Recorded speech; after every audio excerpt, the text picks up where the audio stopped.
Togo, hommage émouvant de Fabre à Patrick Laosson, exilé politique à 26 ans, publié le 1er décembre 2022 par Miadjo. Hommage à un grand camarade et compagnon de lutte, Patrick Augustino Boévi Laosson Bancu, membre fondateur et premier vice-président de l'ANC. 4 mars 1952 – 23 octobre 2022, une grande douleur nous étreint et notre peine est profonde au moment où nous revivons une fois encore cette cruelle séparation d'avec un grand compagnon de lutte. La grande horloge du temps nous rappelle ainsi que nous ne savons ni le jour ni l'heure. Notre premier vice-président Patrick Laosson Bancu nous quitte donc, répondant en temps et en heure à l'appel du Père Céleste, cet appel inéluctable que nous attendons tous. Chers parents et amis, mesdames et messieurs les représentants des partis politiques, chers camarades de l'ANC, mesdames et messieurs, merci à vous tous pour votre compassion et votre soutien. Merci d'être revenus raccompagner notre camarade, notre ami, notre frère. L'ANC et ses militants sont en pleurs.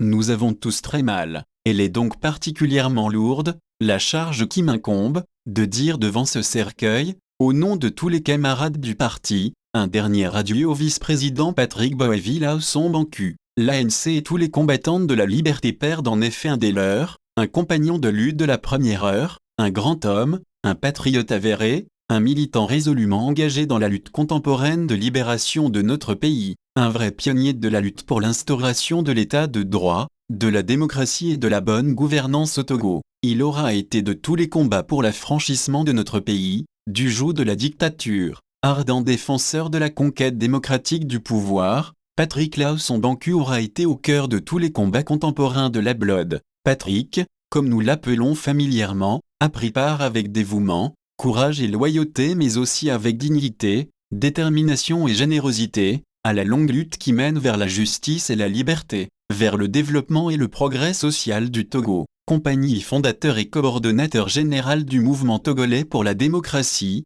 MTD, un mouvement de résistance à la dictature au Togo, créé dans les années 70, il était également compagnie fondateur et directeur de publication de l'organe de presse du MTD, Le Combat. Pendant les années de braise, il était dangereux de lire cette publication. Beaucoup de nos compatriotes ont été détenus, beaucoup ont perdu leur emploi, soit pour l'avoir lu ou pour l'avoir eu entre les mains. Exilé politique dès 1978, Patrick Laosson revient au Togo, après l'amnistie générale en 1991, pour prendre part à la conférence nationale souveraine la même année. C'est l'occasion pour lui de rejoindre sur le terrain tous ceux qui jusque-là étaient contraints à la lutte dans la clandestinité. Il est aux avant-postes pour la création de l'Union des forces de changement, UFC, qui a tenu le haut du pavé de la lutte de libération de notre pays, jusqu'à cet accord funeste demeuré inexplicable. Mais, homme de conviction, profondément attaché aux idéaux et aux valeurs intrinsèques de la Blodé, refusant de brader tant d'années de lutte âpre, c'est tout naturellement que Patrick Laosson participe à la création de l'ANC pour continuer la lutte. Au congrès constitutif de l'ANC, le 10 octobre 2010, il est élu au bureau national, au comité exécutif et au comité politique, en qualité de premier vice-président, reconduit successivement au premier congrès ordinaire du parti, en octobre 2014 et au deuxième congrès en octobre 2019. D'avoir été avec nous au cœur de la création de l'ANC et d'y avoir accepté et assumé avec abnégation, de hautes responsabilités, furent déterminants pour la poursuite de notre lutte aux côtés du peuple togolais. Patrick confirmait ainsi qu'il était un homme de vérité et de sincérité, un homme juste et droit, un homme farouchement attaché à la vision moderne de la Blood, celle de tout un peuple debout pour réaliser le changement réel des institutions et des hommes, sous le règne de l'état de droit. La disparition d'un homme d'une si grande envergure est pour nous une perte inestimable, mais l'œuvre de l'homme, son héritage politique, sa vision contemporaine de la Blodé, demeurent et ne peuvent que renforcer notre détermination à réaliser le changement réel auquel aspirent les populations togolaises, quoi qu'il nous en coûte, pour la paix au Togo, pour la véritable réconciliation nationale et la cohésion sociale. Patrick fut de tous les dialogues politiques, de Ouagadougou à Colmar, en passant par Rome, Paris, Abuja et Lomé. Il s'est toujours illustré avec mesure et constance, apportant des contributions constructives et structurantes, rigoureusement en adéquation avec les intérêts des populations, mais que le pouvoir en place, réfractaire au changement et au respect des principes de la démocratie et des droits humains, a toujours rejeté dans le seul but de conserver indéfiniment et indûment le pouvoir. Par 2 fois en 2007 et en 2013, il sera élu député à l'Assemblée nationale. Au cours de notre longue lutte, Patrick aura également enduré, au péril de sa vie, tout comme bon nombre d'entre nous, les affres de la dictature,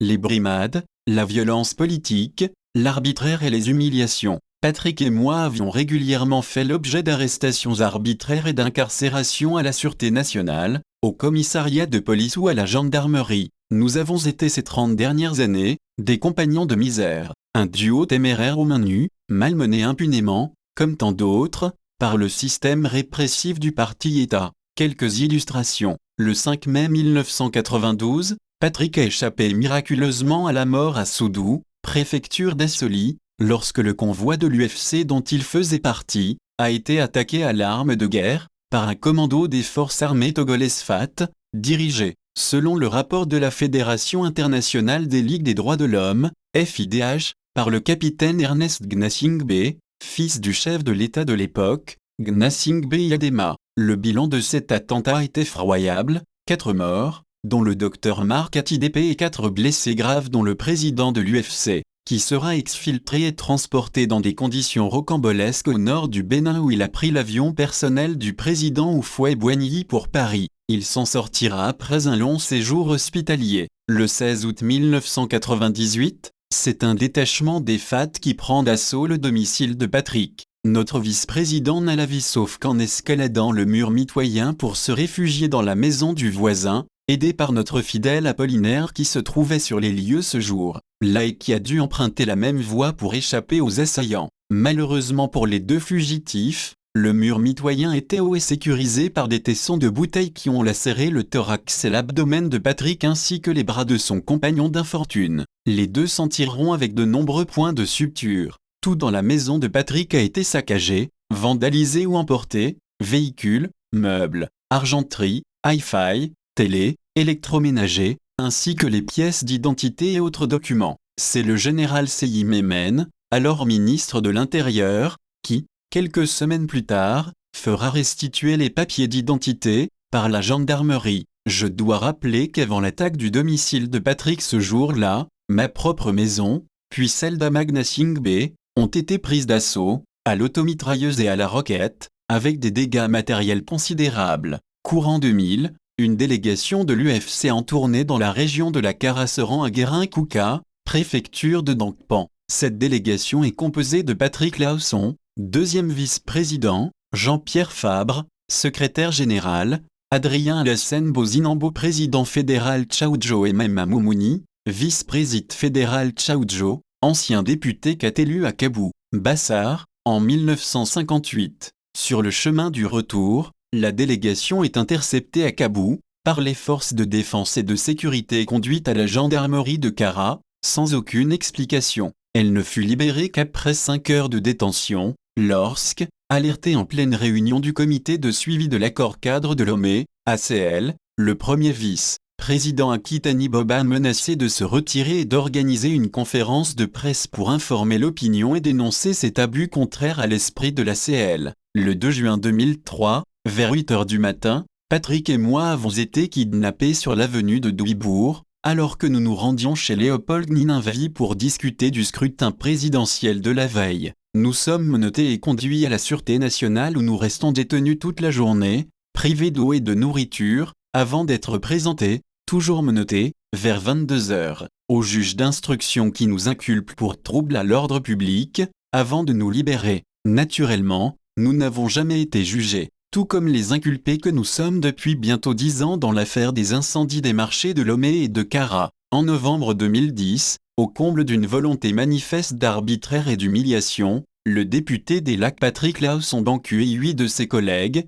dont moi-même, sommes révoqués de notre mandat parlementaire en violation de la Constitution. Les 9 députés furent abusivement exclus de l'Assemblée nationale, alors que tous avaient été régulièrement élus à l'issue des élections législatives de 2007. En évoquant ces exactions, je ne puis m'empêcher de rappeler l'attaque du siège de l'UFC, le 26 juin 1998, par les forces de défense et de sécurité, qui ont passé à tabac tous les dirigeants et les militants qui se trouvaient sur les lieux, fracassé le crâne notamment à Bob Akitani, paix à son âme, à Isabella Méganvie et à Dorian Olympio, saccager et incendier les locaux, bureaux, meubles, archives et emporter le matériel de secrétariat et les ordinateurs. Patrick et moi venions de quitter les lieux ce jour-là, pour conduire en ville une grande manifestation de protestation contre le hold-up électoral en cours. Je ne puis m'empêcher non plus de rappeler les violences policières déchaînées contre nous au cours des séances de prière, au siège de notre parti en 2010 et au temple de l'église méthodiste Salem de Anoukopé.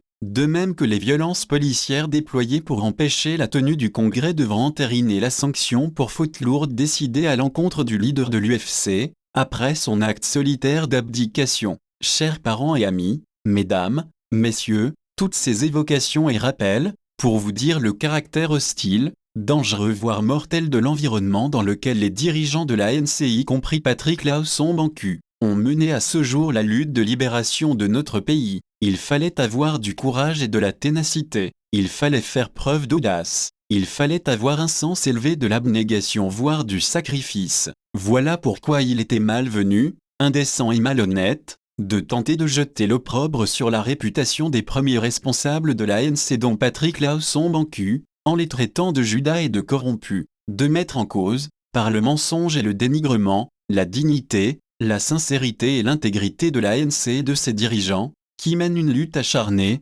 après difficile, contre un régime qui opprime le Togo et le peuple togolais depuis des décennies, un régime pour lequel l'organisation d'élections inéquitables à échéance régulière suffit pour se prétendre démocratique. Ensemble avec Patrick, nous pardonnons. Nous avons pardonné ces égarements. L'ANC a pardonné mais n'oubliera pas. Nous n'oublierons jamais. Il reste évident que le combat noble et ardu pour la démocratie et l'état de droit ne saurait jamais s'accommoder de montages diffamatoires, destinés à bafouer délibérément l'honneur et la dignité des combattants. En prenant soin de ménager le pouvoir oppresseur, Patrick, mon camarade, mon compagnon de lutte, nous étions différents, mais proches. Nous n'avons pas le même tempérament, mais nous savions et nous comprenions avec franchise et loyauté, que même à travers nos divergences occasionnelles, transparaissait toujours l'intérêt de la lutte et du parti, et nous nous complétions parfaitement pour l'harmonie de la direction du parti. C'était l'essentiel. Je puis dire avec fierté que la force de notre action politique tient pour beaucoup du consensus à toute épreuve auquel nous parvenons toujours sur les questions cruciales.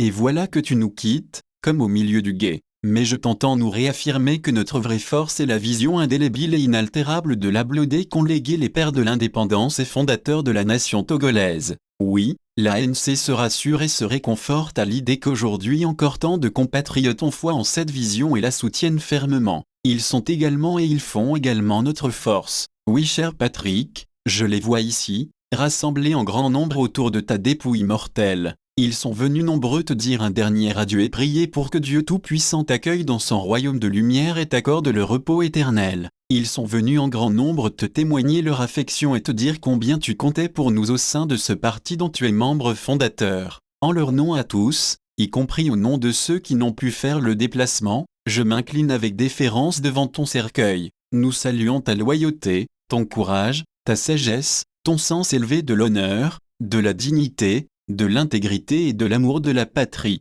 Le vide que tu laisses ne sera jamais comblé car on ne remplace pas Patrick Laosson-Bancu. Naturellement, les instances de l'ANC connaîtront une adaptation conséquente qu'inspirera très certainement le riche héritage politique que tu laisses au parti et aux jeunes générations. Tu aimais rappeler aux militants l'idéal, la foi et les valeurs que les pères de l'indépendance et fondateurs de la nation togolaise nous ont inculquées pour poursuivre leur lutte qui est désormais la nôtre. Nous ne devrions pas nous attendre à voir l'aboutissement de cette lutte mais nous devons veiller à transmettre à notre tour, aux jeunes générations, le même idéal, la même foi et les mêmes valeurs pour qu'elles continuent de se battre en vue de réaliser le changement auquel aspire notre pays, le Togo. L'ANC par ma voix, t'exprime sa reconnaissance et sa gratitude pour l'ensemble de ton œuvre politique qui a contribué et contribuera pendant longtemps encore, à l'orientation de son action et de ses activités. En ces moments de profonde douleur et d'affliction, nous te rendons l'hommage que mérite ton héroïque combat. Nous réitérons à ton épouse Zéna,